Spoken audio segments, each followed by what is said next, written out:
तो स्टार्ट करते हैं। सबसे पहले हम लोग क्या, पूर्व निषेचन।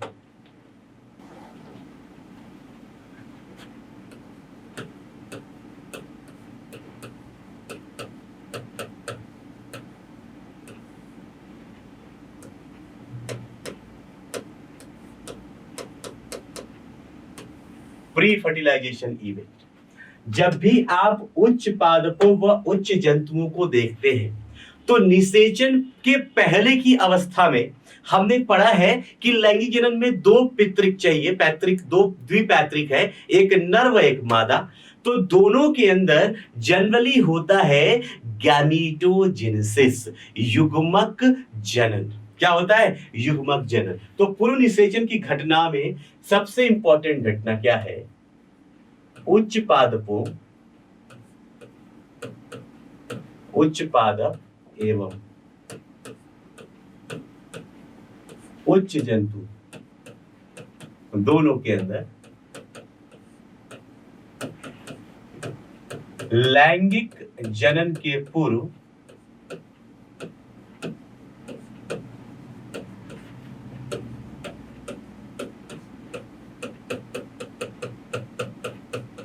लैंगिक जनन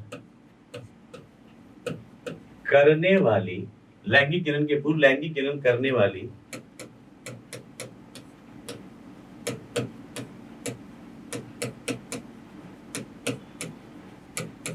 कोशिका का निर्माण होता है।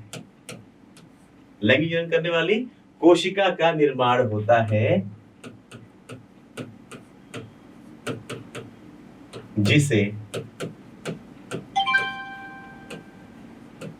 युग्मक कहते हैं।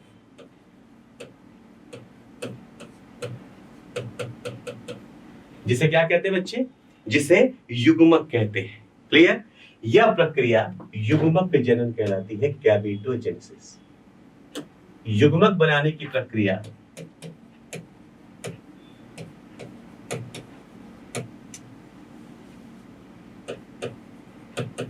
यह प्रक्रिया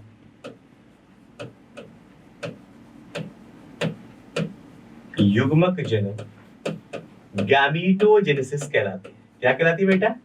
गैमीटोजेनेसिस कहलाती है। समझ में आया? तो पहले क्या चल रहा है? सबसे पहले कौन सी प्रक्रिया चल रही है? सबसे पहले चल रही है युग्मक बनाने की प्रक्रिया। यस और नो? सबसे पहले, अरे हमने देखा भी तो बेटा, अभी जस्ट अभी दिखाया है। देखो, नर युग्मक और मादा युग्मक बन रही है निषेचन के पहले। यस और नो? यही तो लिख रहा हूं मैं, कुछ अलग थोड़ी लिख रहा हूं। युग्मक बनाने की प्रक्रिया चलती है। अरे बोल रहा यार, क्या चल रहा है? युग्मक बनाने की प्रक्रिया चलती है। स्पष्ट है? कहलाती है, जिसमें मुझे एक चीज ये अंडरलाइन करना है, यह प्रक्रिया क्या कहलाती है? युग्मक जनन। स्पष्ट है बेटा? युग्मक जनन कहलाती है। अब फिर से नर शरीर में नया पॉइंट, नर जननांगों में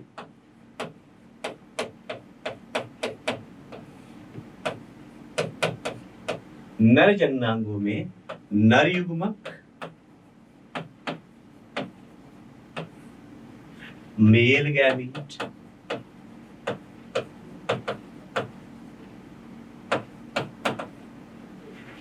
व मादा जननांगों में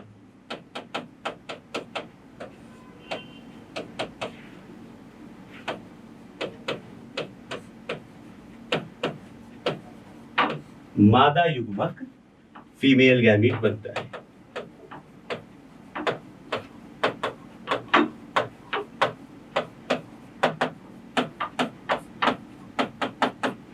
मादा युग्मक, जरा देखिए, दो चीजें आपको बस याद रखना है। अगर मैं ये नर युग्मक और मादा युग्मक की बात जंतु में कर रहा हूं या पादप में कर रहा हूं, है ना? देखो, जंतुओं के अंदर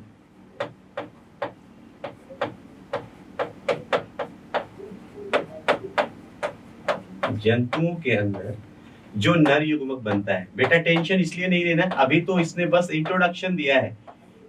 तीसरा चैप्टर, पहला चैप्टर पढ़ रहे हैं जहां परिचय दे रहा है, दूसरे चैप्टर में पूरा प्लांट का सेक्सुअल रिप्रोडक्शन पढ़वा लेगा हमसे, और तीसरे अध्याय में हमसे पूरा एनिमल का, जंतु का पढ़वा लेगा। तो हम पहले बस अभी नाम सुनने हैं कि जंतुओं के अंदर जो नर युग्मक है, नर युग्मक को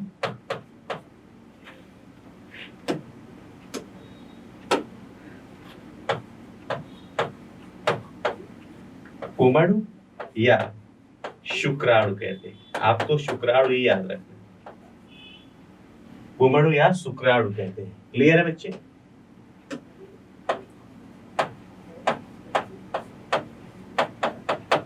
एवं मादा युग्मक, जो मादा युग्मक है वो अंड या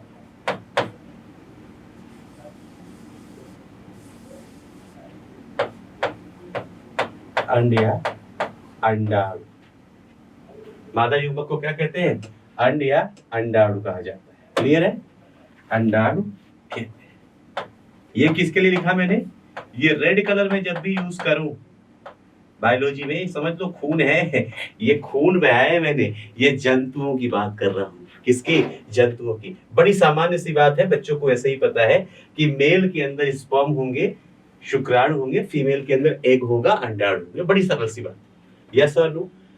यही चीज अगर मैं पादपों की बात करूं, पादपों की बात करूं तो पादपों में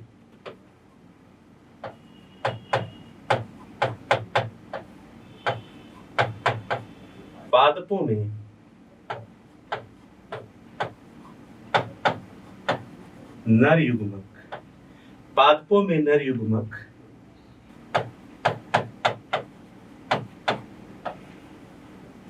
परागकण व मादा युग्मक, परागकण व मादा युग्मक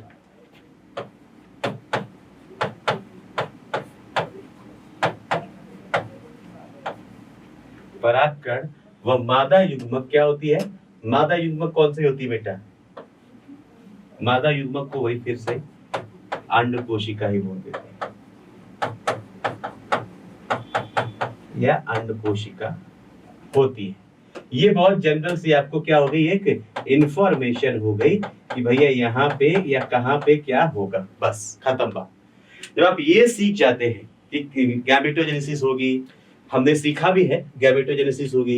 गैमेटोजेनेसिस के पहले आप लोगों ने देखा कि क्या कर रहे हैं, क्या कर रहे थे, हमने प्रॉपर स्ट्रक्चर बना के देखा कि नर युग्मक मादा युग्मक बनेगी। यही निषेचन की पूर्व घटनाएं है। यस और नो? निषेचन पूर्व घटनाएं यही तो है, यही तो है बच्चे। तो ये हमने देख लिया युग्मक का बनना। अब हमें बात करना है निषेचन में। नहीं, निषेचन के लिए क्या होगा? दोनों का संलयन होना जरूरी है, दोनों एक साथ मिले। अब मिलने के लिए क्या क्या चीजें होती है, आइए मिलाते हैं। पादपों में, उच्च पादपों में, कैसे पादपों में? उच्च पादपों में, उच्च पादपों में पुष्प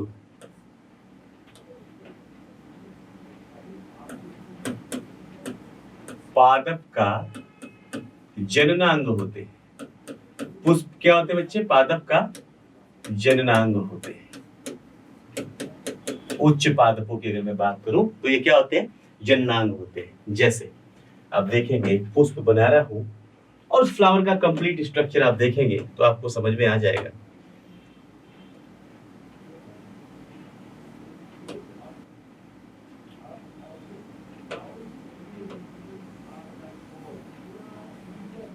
राइट? और इस संरचना के साथ संलग्न होता है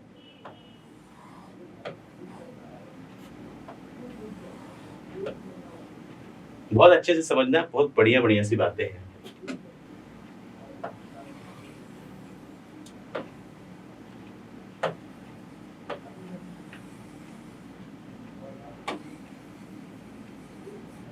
ये पुष्प के चारों तरफ ये रंग बिरंगा हिस्सा, अगर इसको पूरा भरेंगे तो भर के भी हम बना सकते हैं, बट आप ये समझ लो कि ये पूरा का पूरा हिस्सा क्या है? लाल रंग का है। फूल होते हैं ना लाल पीले हरे नीले, तो ये जो लाल रंग का पुष्प बनेगा, जो पुष्प का रंग आ रहा है वो इसकी वजह से आ रहा है। समझ में आया?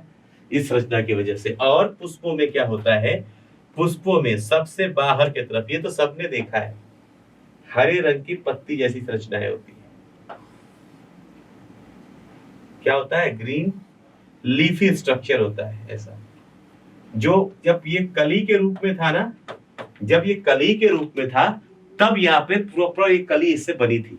यानी मैंने क्या लिखा, उच्च पादपों में जो जननांग है, वो जननांग क्या होते हैं? पुष्प होते हैं। पुष्प के अंदर अगर आप देखेंगे तो एक प्रारूपी पुष्प के अंदर 4 हिस्से होते हैं। 4 हिस्से होते हैं बच्चे, जिसमें सबसे बाहर वाले इस ग्रीन वाले हिस्से को हम बोलते हैं बाह्य दल पुंज।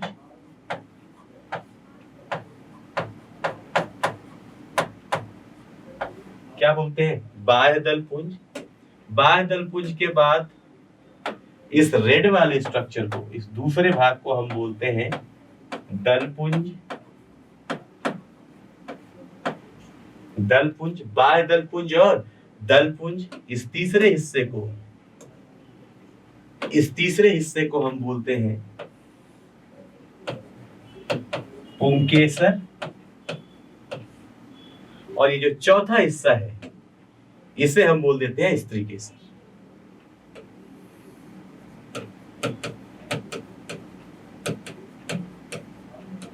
इसे बोल देते हैं स्त्रीकेसर। ये 4 नंबर, और चलो इसी से लिख देते हैं 3।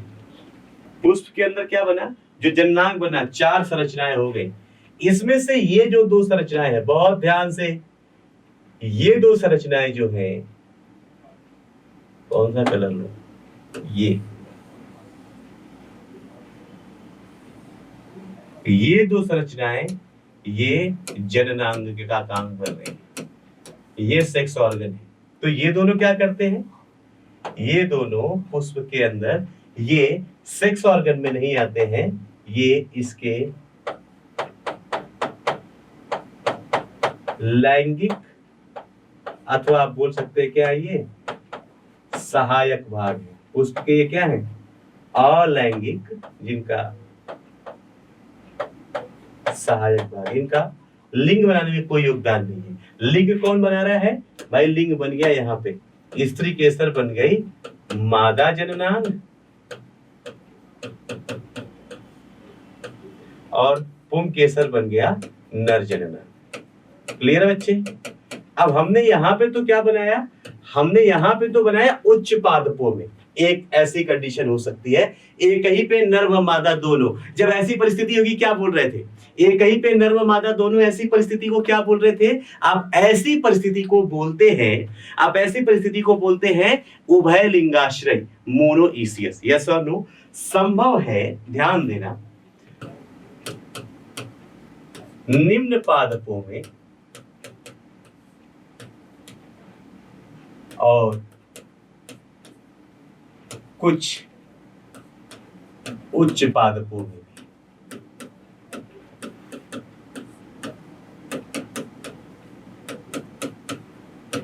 जननांग पृथक शरीर पर भी हो सकते हैं। देखो समझना है यहाँ पे क्या, कि ऐसा नहीं है कि जो उच्च पादप है उसमें हमेशा एक साथ ही रहेंगे ना, अलग अलग भी हो सकते हैं। मतलब देखो क्या है, मतलब क्या है कि आप कहीं पे पुष्प बना रहे हैं, इसी से बनाता हूं, आप कहीं पे पुष्प बना रहे हैं और आपने मादा जननांग बना दिया, मतलब इसमें मादा हिस्सा है, और आपने उसका कलरफुल पार्ट बना दिया, लेकिन नर जननांग नहीं बनाया। समझ गए? यहाँ पे इस पुष्प के अंदर सिर्फ क्या है? मादा जननांग है। तो यह पुष्प कैसा कहलाएगा? ये पुष्प होगा सिर्फ मादा, ये मादा पुष्प है, एक लिंगी। यस और नो?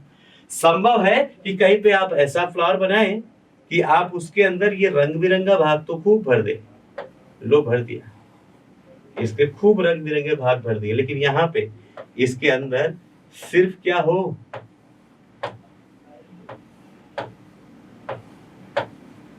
सिर्फ क्या पाया जाए? नर जननांग। सिर्फ नर जननांग पाया जाए। ऐसे को आप क्या बोल देंगे? नर पुष्प। यस और नो? तो नर पुष्प या मादा पुष्प कहीं पे एक साथ भी हो सकते, कहीं पे पृथक भी हो सकते। सिखाना क्या है आपको? जो क्वेश्चन आता है ना, इससे मिलना जुला नहीं आता। जो सवाल आता है वो ये आता है, आपकी एनसीईआरटी में बना है ब्रायोफाइटा का फोटो,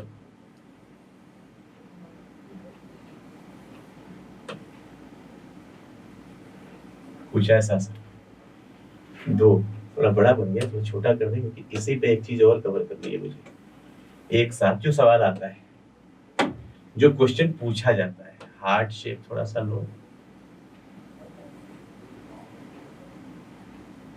हाँ ऐसा, और यहाँ पे भी हार्ट शेप लो थोड़ा सा,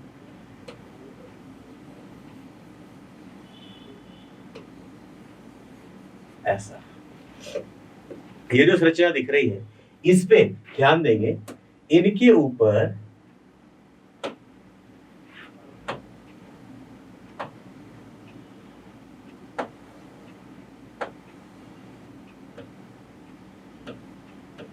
ऊपर की संरचना कैसी है ये देखना। बस एक बार देखोगे और ऐसा बताएंगे कि क्लियर हो जाएगा।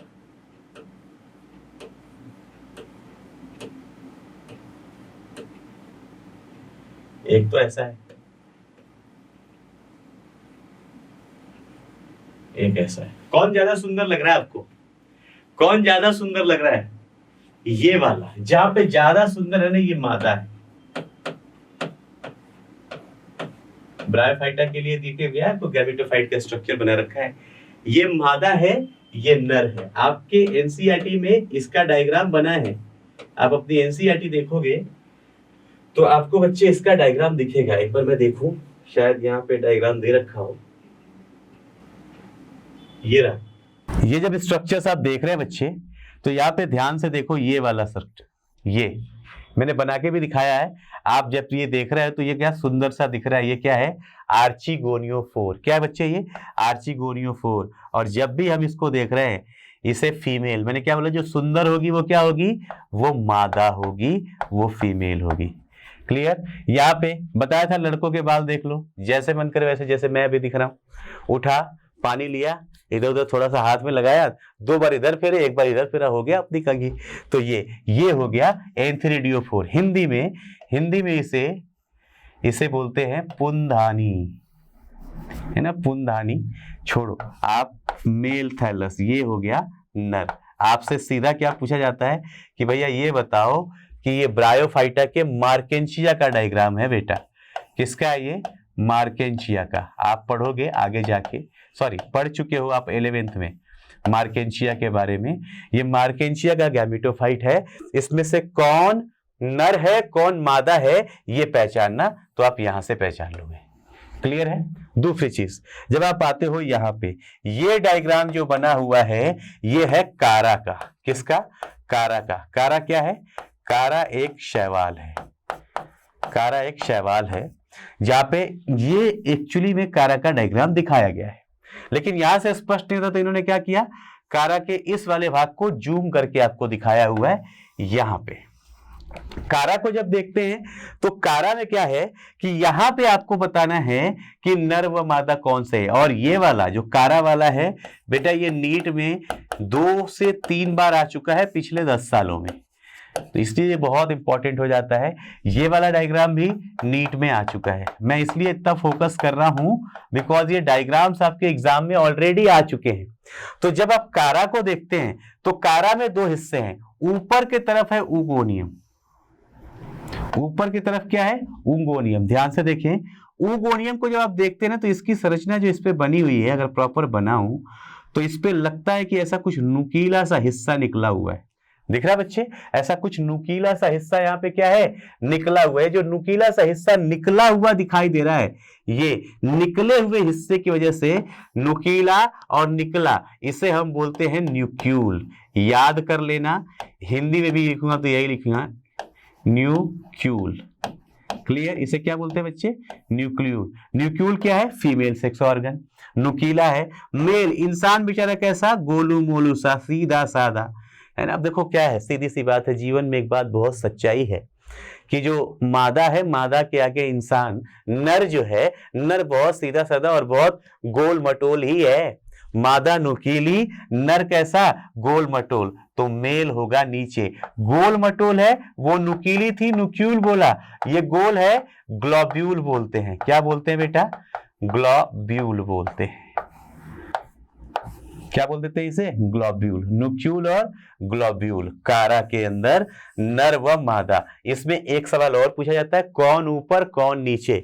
तो जीवन में एक बात याद रखना, जब भी आप नर व मादा, जब तक आप अकेले हो तब तक ठीक है, लेकिन जब बात होती है नर व मादा के, तो जीवन में समझ लो हमेशा मादा ही ऊपर है, हमेशा उसके हिसाब से ही चलना है। ठीक है, तो ये देख लो, यहाँ पे नुक्यूल, यहाँ पे ग्लोब्यूल, मादा जननांग ऊपर के तरफ, नर जननांग नीचे के तरफ। यहां पे कॉकरोच का डायग्राम दिया है। कॉकरोच को पहचानना है इसमें ओवरी और टेस्टिस। यहां से कैसे पहचानते हैं? यहां पे भी जो फीमेल है, फीमेल के अंदर ऐसे आग जैसी, ज्वाला जैसी संरचना दिख रही है ना। हालांकि इसके अंदर मशरूम ग्लैंड, कोलेट्रल ग्लैंड, काफी कुछ चीजें हैं पढ़ने को, बट आप अगर आपको याद हो तो ये होता है कोलेट्रल ग्लैंड। क्या होता है बच्चे ये? तो ये कोलेट्रल ग्रंथि बताती है कि ये क्या है, ये मादा है, ये मादा की पहचान बताती है। मैं आपको बता रहा हूँ, 11th पे आप पढ़ चुके हो। यहाँ पे आपको क्या दिख रहा है? यहाँ पे आपको मशरूम के जैसी ग्लैंड दिख रही है। यहाँ पे क्या है? मशरूम ग्रंथि है, इसलिए यहाँ पे ये बताती है कि ये क्या है, नर है। ये संरचना यहाँ पे हो गई। नर मादा अलग अलग, नर मादा अलग अलग, नर मादा एक पे ही, उभयलिंगी, उभयलिंगी, ये एक लिंगी, यहाँ पे एक लिंगी। फिर यहाँ पे केचुआ है, केचुए में देखो ओवरी, अंडाशय भी यहीं पे है, और टेस्टिस मतलब वृषण भी यहीं पे है। तो केचुआ भी आपका कैसा हो गया? उभयलिंगी हो गया। कैसा हो गया बेटा? उभयलिंगी हो गया केचुआ। यस और नो? यस और नो बच्चे? केचुआ कैसा हो गया? उभयलिंगी हो गया। यस और नो? वृषण। तो उभयलिंगी और एक लिंगी की कहानी खत्म है ना। वहीं पे देख लेते हैं बेटा। यस, यही पे आपके एनसीईआरटी में एक इंपॉर्टेंट संरचना और है। आपके एनसीईआरटी में ना कारा का प्लांट बना हुआ है।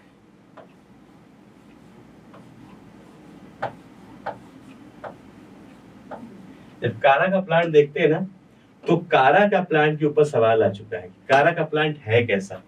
तो कारा का प्लांट होता है द्विलिंगी। द्विलिंगी क्योंकि इसके ऊपर दोनों पाए जाते हैं, राइट। पता नहीं चलता क्या है, तो इसको थोड़ा सा एलाबोरेट करके बनाया गया। और देख लो बेटा, इस पे एक ही साल में क्वेश्चन, मतलब इस पे काफी बार क्वेश्चन आ चुका है। एक ही साल में 2 सवाल बन गए थे इसी के ऊपर।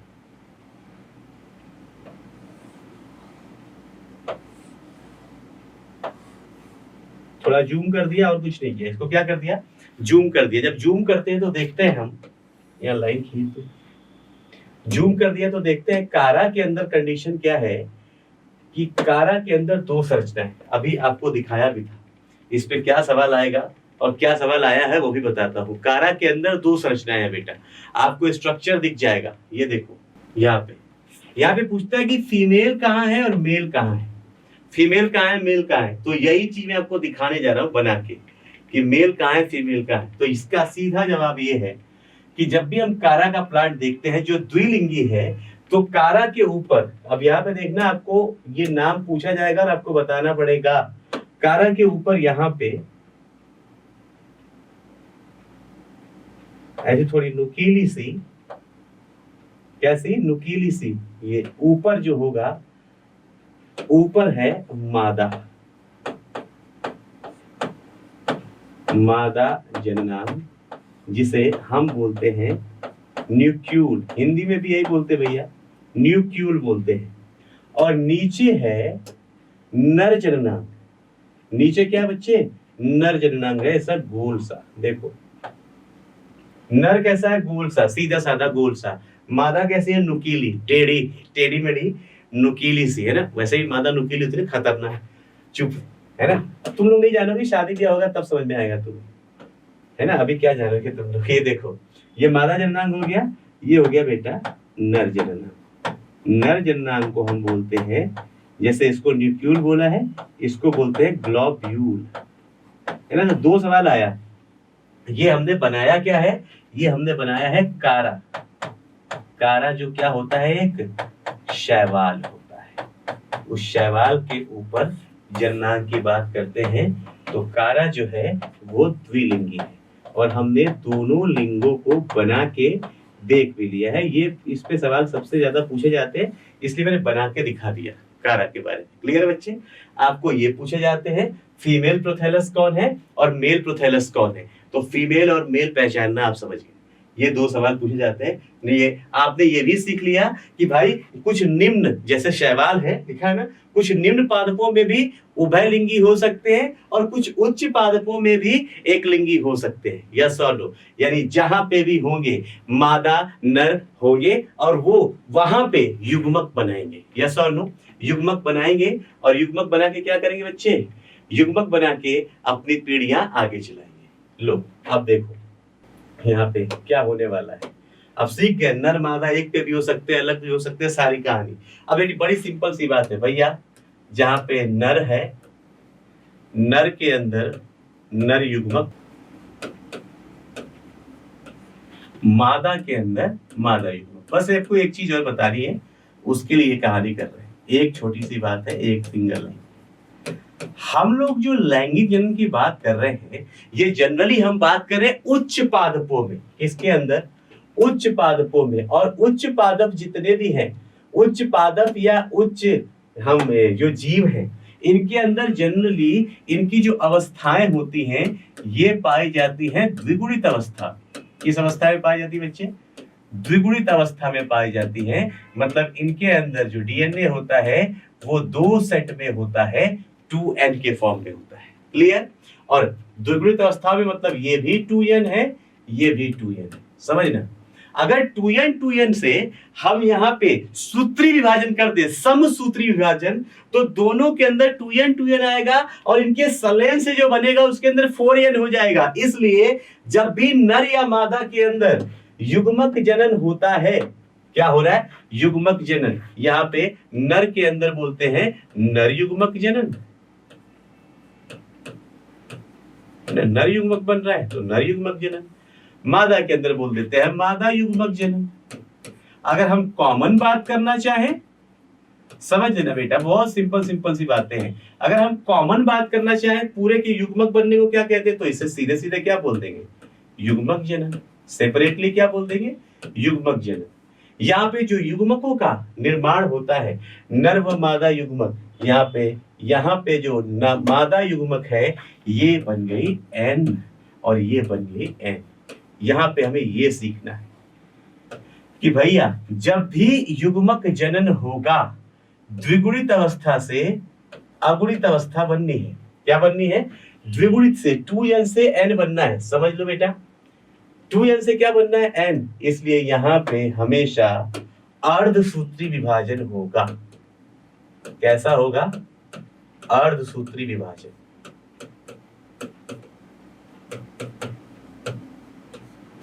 ये ले लो भैया, उच्च पादपों व उच्च जंतुओं की जो खुद की जेनेटिक कंडीशन होती है वो क्या होते हैं? वो द्विगुणित अवस्था में होते हैं। और जो युग्मक बनने हैं वो युग्मक, ताकि पीढ़ियों में जेनेटिक कॉन्स्टिट्यूशन सेम रहे, युग्मकों को अगुणित बनना पड़ता है, n और n बनना पड़ता है। तो 2n से n बनाने के लिए हमें एक ही रास्ता है, अर्धसूत्री विभाजन या मेयोसिस। यस और नो? मतलब मैं बोल दूं कि युग्मक जनन के अंदर हमेशा मेयोसिस होगी, अर्धसूत्री विभाजन होगा। यस और नो? देखो फायदा क्या हुआ कि जब अर्धसूत्री विभाजन हुआ, n और n बन गए, तो ये दोनों युग्मक जब मिलेंगे तो फिर से 2n बन जाएगा। 2n का क्या बन जाएगा? युग्मनज। और यही तो आगे बढ़ के फिर से ये नर या मादा बनाएंगे तो उनके अंदर 2n हो जाता है फिर। यस और नो? तो युग्मक जनन के दौरान हमेशा क्या होगा? अर्धसूत्री विभाजन। चाहे नर युग्मक जनन हो, चाहे नॉर्मल युग्मक जनन हो या मादा युग्मक जनन हो, हर जगह विभाजन कैसा होगा? अर्धसूत्री। इसीलिए मैंने एक लाइन में ही लिख दिया। भाई कोई सा भी युग्मक जनन हो, उच्च पादप उच्च जंतु, उच्च पादप और उच्च जंतु के अंदर बिना सोचे समझे हमें क्या करना है, ये 2n कंडीशन बन जाएगी, सॉरी n, 2n से n बन जाएगी, अर्धसूत्री विभाजन हो जाएगा। यस और नो? तो अर्धसूत्री विभाजन की पूरी प्रक्रिया समझ में आ गई। अब हमें चलना है इस स्टेज पे। अब हमें कहां चलना है बच्चे? इस स्टेज पे, अगले स्टेज पे, निषेचन पे। आओ दिखाता हूं यहां पे क्या हो रहा है। अगली अवस्था क्या थी? निषेचन की अवस्था।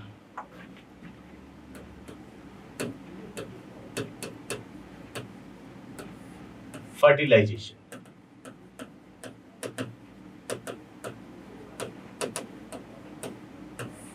क्या है ये? फर्टिलाइजेशन की स्टेज। ये देखो, जब आप बात करते हैं फर्टिलाइजेशन की, तो हमें एक चीज समझ में आ गया कि भैया अगर ये उभयलिंगाश्रयी मतलब दोनों एक साथ है, नर व मादा, तो बड़े आसान है कि दोनों युग्मक एक साथ मिल जाएंगे। यस और नो? उभयलिंगी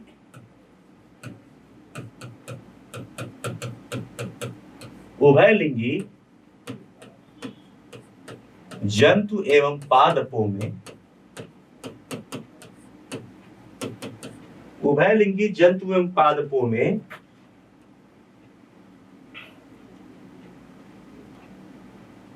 युग्मकों के संलयन के अवसर ज्यादा पाए जाते हैं। यस और नो?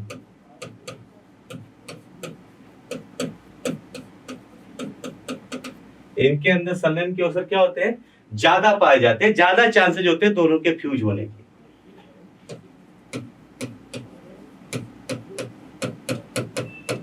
एक लिंगी जंतु एवं पादपों में नर युग्मक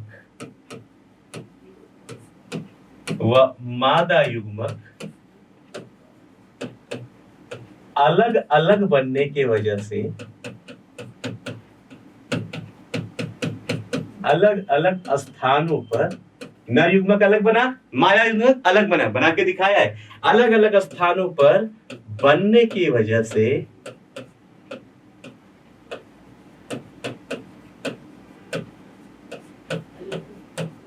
अलग अलग स्थानों पर बनने की वजह से उनके संलयन हेतु उन्हें एक पास लाना पड़ता है।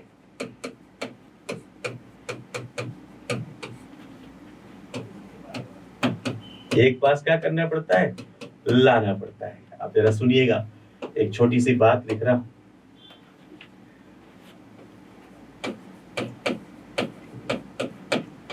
पादपों में नर युग्मक परागकण, नर युग्मक क्या था? परागकण। पादपों में परागकण को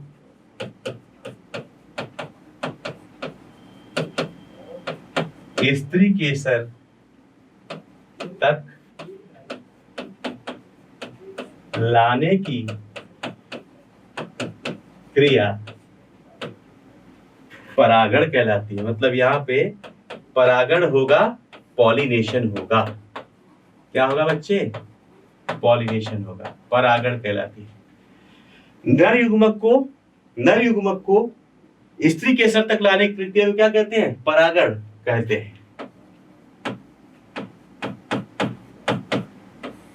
परागण कहलाती है। परागण की प्रक्रिया मतलब दोनों को एक साथ लाने, अब लाना पड़ेगा ना। एक अगर मान लो एक जगह बन रहे तब तो आराम है, थोड़ा इजी है कि चलो ठीक है मिल जाओगे। लेकिन अगर दूर दूर है, और ये भी बता दूं आपको, एक पास होते हुए भी इनको लाना पड़ेगा, वो प्रक्रिया क्या कहलाती है? परागण कहलाती है। यह प्रक्रिया, परागण की प्रक्रिया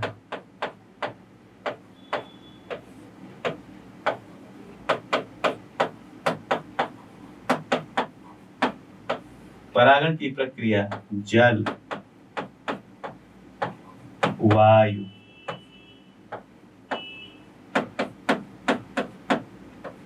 कीटों द्वारा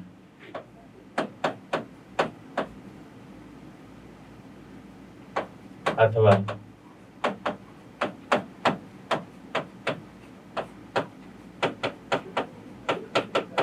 अन्य जीवों द्वारा संपन्न की जाती है।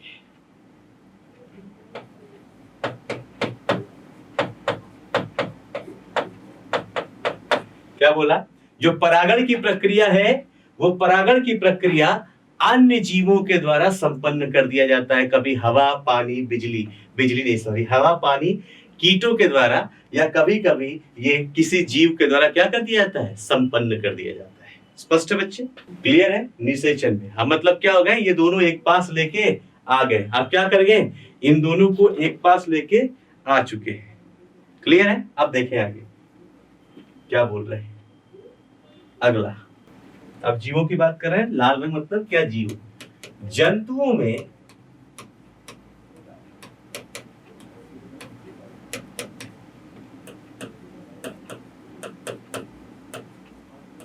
निषेचन प्रक्रिया संपन्न करने के लिए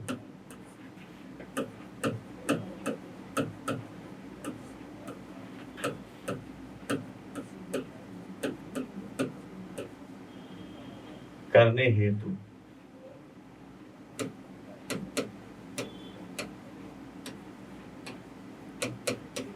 माध्यम की आवश्यकता हो सकती है।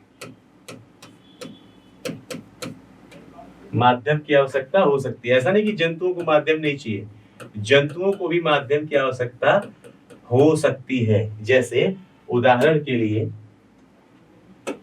जो लोअर एनिमल्स हैं, है ना, उदाहरण के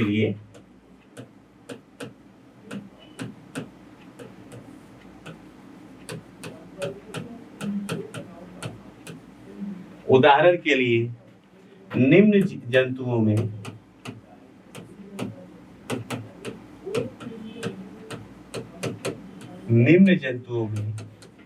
पानी या जल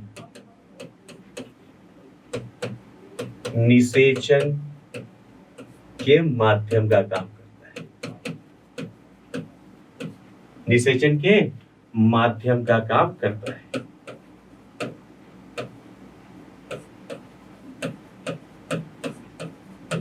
स्पष्ट हुआ? कौन कर रहा है? जल कर रहा है। उच्च जंतु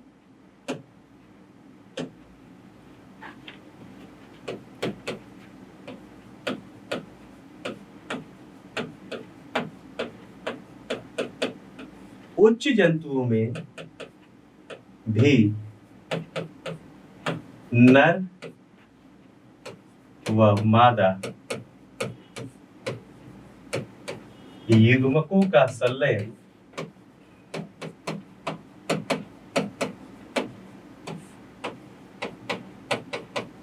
शरीर के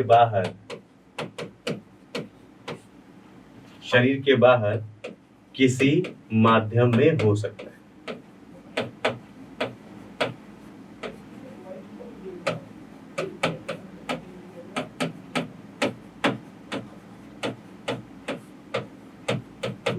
बहुत बढ़िया। वो बोल रहा है कि उच्च जंतुओं में भी ऐसा हो सकता है कि जो निषेचन हो वो शरीर के बाहर किसी माध्यम में हो। इस प्रक्रिया को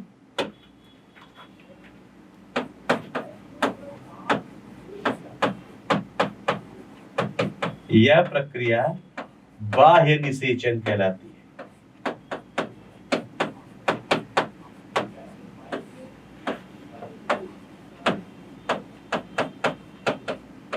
बहुत इंपॉर्टेंट है। 11th में पढ़ा होगा आप लोगों ने, एक्सटर्नल फर्टिलाइजेशन, इंटरनल फर्टिलाइजेशन। जब आप पढ़ रहे थे एनिमल किंगडम, इसके अंदर इंटरनल, इसके अंदर एक्सटर्नल। यह प्रक्रिया क्या कहलाती है? बाह्य निषेचन। कभी कभी कुछ जंतु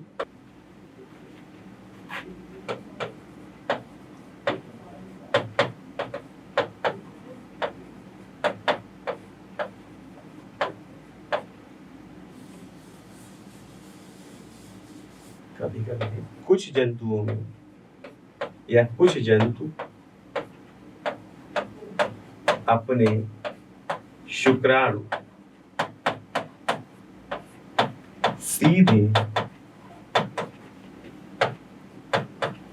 मादा शरीर में उपस्थित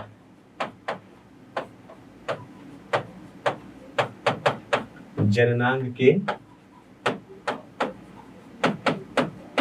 भीतर डाल देते हैं। क्या कर देते हैं?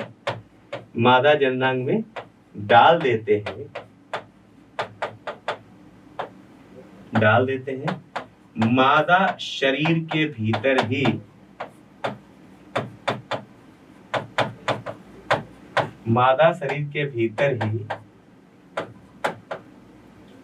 प्रजनन या निषेचन होता है।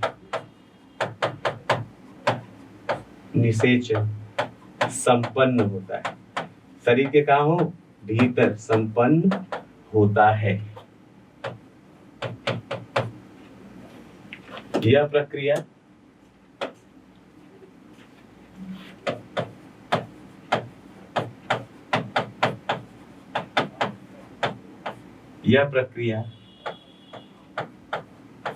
अंतः या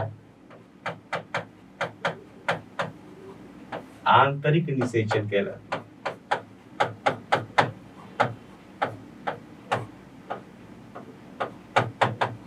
इंटरनल फर्टिलाइजेशन।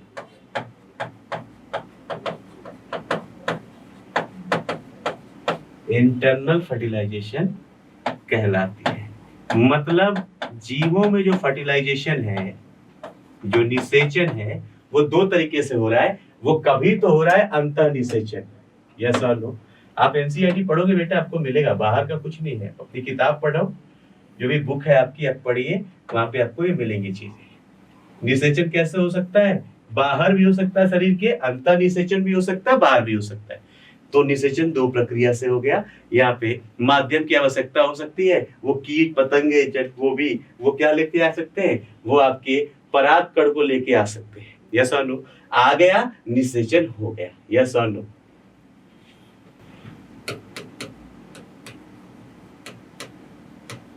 युग्मक एक साथ आने के बाद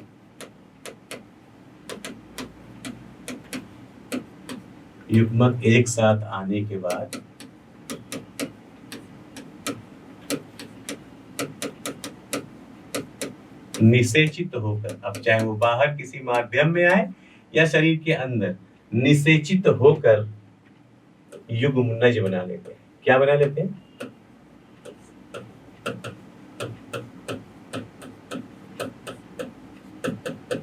युग्मनज बना लेते हैं, जाइगोट बना लेते हैं। क्लियर बच्चे? और यहाँ पे जाइगोट बना मतलब निषेचन की प्रक्रिया क्या हो गई? समाप्त। यानी यहां तक आपका जो भी कार्यक्रम था, जो भी चीज चल रही थी, वो थी आपकी क्या? निषेचन की प्रक्रिया। जाइगोट बनने के बाद क्या होगा? ये क्या कहलाता है? ये कहलाता है पश्च निषेचन प्रक्रिया। तो हम यहाँ पे आ गए, जाइगोट बन गया। जाइगोट के बाद तीसरा स्टेज शुरू हो जाता है, जिसे हम क्या बोलते हैं? पश्च निषेचन।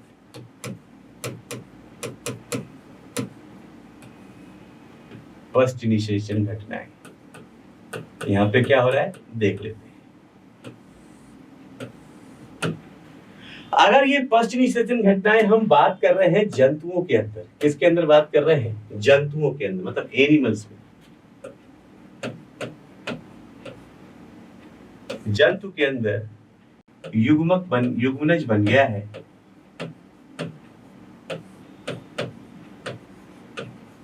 जाइगोट बन गया है। इस जाइगोट के अंदर क्या होता है समझिए। इस जाइगोट के अंदर जाइगोट परिवर्तित हो जाता है भ्रूण में। ये जाइगोट किस में परिवर्तित हो जाता है? क्या बोल रहे हैं?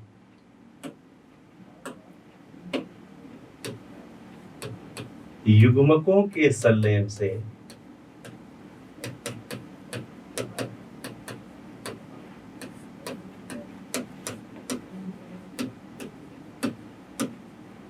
युग्मनज या जाइगोट का निर्माण होता है।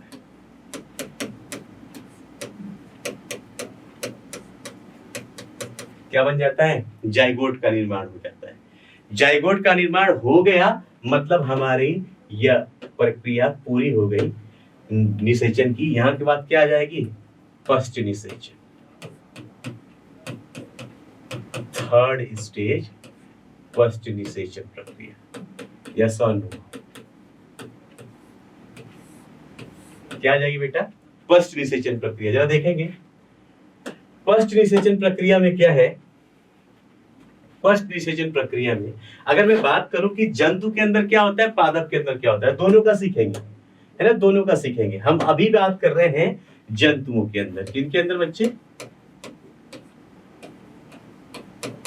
जंतुओं में क्या होता है, जरा देखें, ध्यान से सीखिएगा, बहुत काम आएगा। वैसे आप लोग पढ़ चुके हो कि जंतुओं में क्या होगा। जंतुओं में हमने बनाया क्या, हमने बनाया युग्मनज, हमने जाइगोट बना लिया। यस और नो, 2n कंडीशन में इस युग्मनज के अंदर निरंतर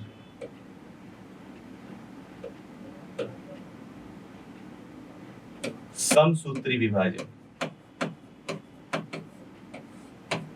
कौन सा विभाजन, समसूत्री विभाजन होगा, माइटोसिस होगी और माइटोसिस होके यहाँ पे सेल का एक क्लस्टर बन जाता है जिसे हम बोलने लगते हैं भ्रूण, जिसे हम क्या बोलने लगते हैं, भ्रूण। इस भ्रूण की दो दशाएं होती हैं। कभी कभी यह भ्रूण डायरेक्ट जो है ये जिस जंतु का है उसके ही शिशु के रूप में बाहर आ जाता है शरीर से, क्योंकि ये जो पूरा प्रक्रिया हुआ है, ध्यान देना, जंतुओं में ये जो प्रक्रिया हुई है वो कहां हुई है, मादा शरीर के भीतर। यस और नो, ये प्रक्रिया कहां हुई है, मादा शरीर के भीतर। तो मादा शरीर के भीतर जो युग्मनज बना है वो भ्रूण में परिवर्तित होता है। वो भ्रूण डायरेक्ट शिशु या इन्फेंट के रूप में कुछ टाइम के बाद शरीर से बाहर निकल आता है। कुछ टाइम के बाद क्या होता है, शरीर से गेस्टेशन पीरियड होता है। जैसे इंसान का 9 महीने का है, किसी स्पीसीज का 3 महीने का, किसी 2 महीने का, अलग अलग जंतु में अलग अलग है। तो वो अपना गेस्टेशन पीरियड पूरा करके वहां से जब वो एक विकसित शिशु के रूप में हो जाता है तो वो शिशु, मैच्योर शिशु को बाहर निकाल दिया जाता है। कभी कभी इस भ्रूण के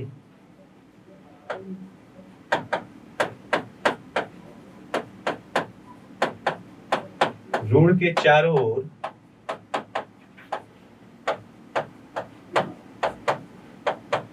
सुरक्षात्मक आवरण बनता है।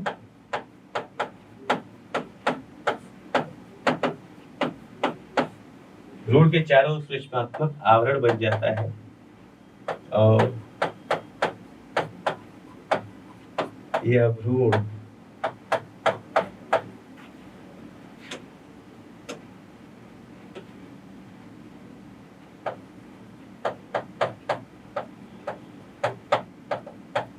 कैल्शियम आच्छादित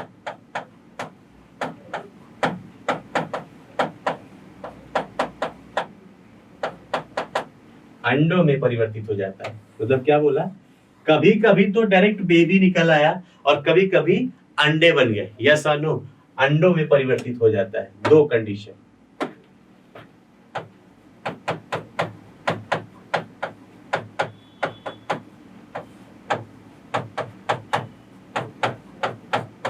दो कंडीशन है।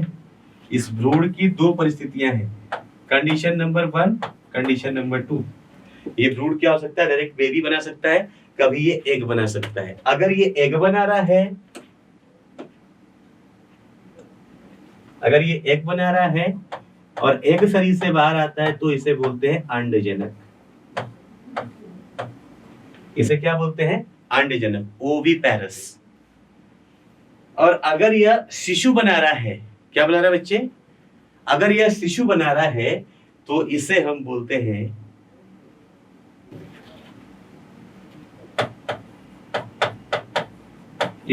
हम शिशुजनक, या इसे हम जरायुज भी बोलते हैं।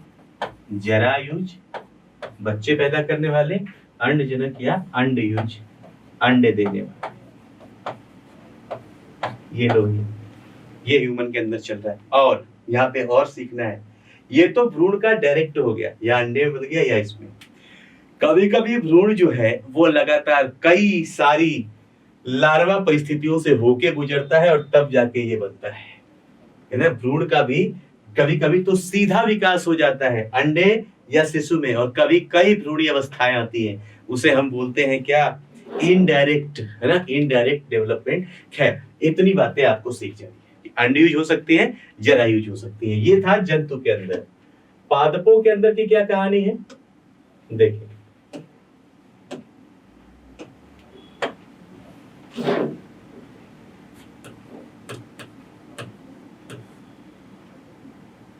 पादप में क्या होगा जरा देखिएगा बच्चे। पादप के अंदर आपने क्या किया था, बहुत अच्छे से समझ लेना, बहुत सवाल पूछा गया है इसके ऊपर। पादपों के अंदर आपने क्या कहा, आपने कहा कि भाई पादप के अंदर दो सिचुएशन है साहब, ये उभयलिंगी भी हो सकते हैं दोनों एक साथ, या हो सकता है ये दूर कहीं पे भी हो सकता है। तो लो मैंने एक दूर बना दिया, कहीं पे भी होगा। एक कार्यक्रम समान है कि भाई अगर हमें निषेचन करवाना है तो निषेचन होने के लिए ना इसके अंदर, इसके ओवरी के अंदर, अंडाशय के अंदर एक संरचना होती है यहाँ पे, क्लियर। इस संरचना को हम बोलते हैं ओव्यूल, बीजांड। ध्यान से देखेंगे इसे क्या बोलते हैं बेटा, बीजांड बोलते हैं, क्लियर है, ठीक है। अब क्या हो रहा है देखिए, यहाँ पे इस जगह पे बनेंगे परागकण, इस जगह पे बनेंगे परागकण। जो परागकण कैसे ले जाएंगे ये हमें इससे मतलब नहीं, हाँ किसी ना किसी तरीके से ये परागकण पहुंच जाएगा यहाँ पे। ये परागकण अगर सेम का है तब भी, दूर का है तब भी, कुछ भी तरीका लगाएगा, लेकिन वो यहाँ पे इस स्त्री केसर के सबसे ऊपर वाले हिस्से जिसे बोलते हैं हम वर्तिकाग्र, इस वर्तिकाग्र पर आ जाएगा। कहाँ आ जाएगा, इस वर्तिकाग्र पे आ जाएगा। और वर्तिकाग्र पे आने के बाद वो यहां से पराग नलिका बनाता है। क्या बनाता है बेटा, पराग नलिका। और ये पराग नलिका बनाकर वो इसके अंदर उपस्थित, ये पराग नलिका के अंदर ही क्या होते हैं, नर युग्मक। ध्यान से देखेंगे, जो नर युग्मक है ना,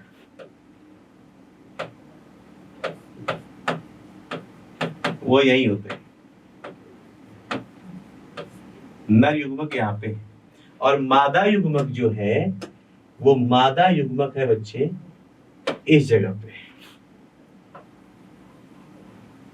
तो ये पराग नलिका बना के इस नर युग्मक को मादा युग्मक तक पहुंचा के निषेचित कर देता है। और जैसे ये निषेचन होता है तो देखेंगे क्या क्या हो रहा है। ये जो संरचना है बीजांड देख रहे हैं आप, और ये संरचना हो जाती है बीज, सॉरी ये है अंडाशय। क्लियर बच्चे। निषेचन के पश्चात, बहुत इंपॉर्टेंट है, निषेचन के पश्चात बीजांड, क्या बीजांड इसके अंदर यह बीज में परिवर्तित हो जाता है। बीजांड किसमें, बीज में परिवर्तित हो जाता है। अंडाशय फल में परिवर्तित हो जाती है। और अंडाशय की जो कवरिंग है, अंडाशय का जो आवरण है, लिख दे रहा हूं यहां पे, अंडाशय का आवरण, अंडाशय का आवरण फलावरण में बदल जाता है।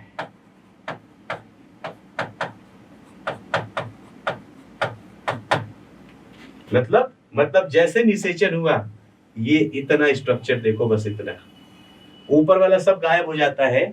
और ये जो था अंडाशय, अंडाशय पूरा गोल सा बना रहा हूं, ये फल बना लेता है। अंडाशय के अंदर जो बीजांड है वो बीज बना लेता है। और अंडाशय का जो आवरण है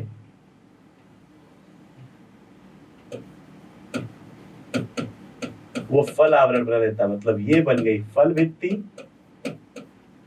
ये हो गया बीज, और ये पूरा का पूरा स्ट्रक्चर हो गया एक फल। और अगले साल हम इस फल को खाते पीते हैं, जो बीज बनता है इससे नया पौधा फिर उगा लेते हैं, फिर ये साइकिल चलने लगती है। इस तरीके से लैंगिक जनन पादपों के अंदर पूरा हो रहा है। लैंगिक जनन के बाद ये स्थिति हो रही है, बीज बन रहा है। क्लियर बच्चे? और इसी के साथ हमारा यह पूरा का पूरा चैप्टर खत्म। हमारा यह पूरा का पूरा चैप्टर क्या हो गया है? खत्म हो गया है, जहां पे हमने बहुत अच्छे से सीख लिया कि लैंगिक न्यूरॉन कैसे होता है, क्या होता है। जो जरूरी बातें थी, जो इंपॉर्टेंट बातें थी, वो सारी मैंने बता दी। एक बार आप लोग अपनी पुस्तक पढ़िए और ये क्लास करिए। मुझे बिल्कुल यकीन है आपको मजा आएगा। मिलते हैं बच्चों अगले चैप्टर में, एक बिल्कुल नए चैप्टर में। Till then, God bless, take care, have fun.